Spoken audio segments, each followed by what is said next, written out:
मुलांच्या शारीरिक विकासासाठी त्यांना भरपूर हालचाली करण्याची संधी मिळाली पाहिजे. उड्या मारणे, पळणे यासारख्या कृती केल्याने मोठ्या स्नायूंचा विकास होतो. यासाठी मुलांना आपल्या आजूबाजूच्या मुलांसोबत खेळण्याची संधी मिळाली पाहिजे.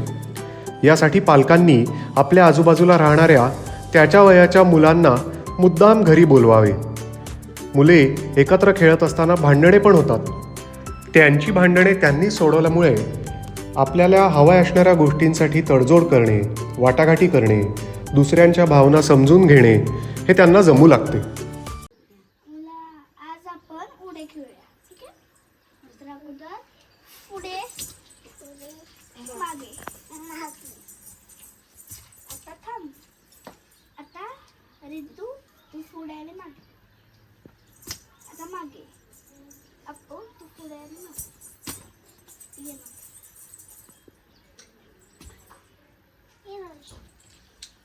आता तसं आता काय करायचं त्याच्यावर, ठीक आहे? वर खाली. ये. रिद्धी थांब. रिद्धी तू पहिली उडी मार. आता रिद्धी तिकडे. आता तू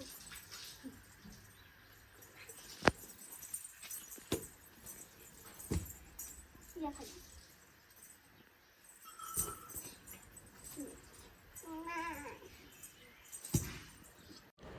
विचार करा बरं, यातून मुलं काय शिकली असतील?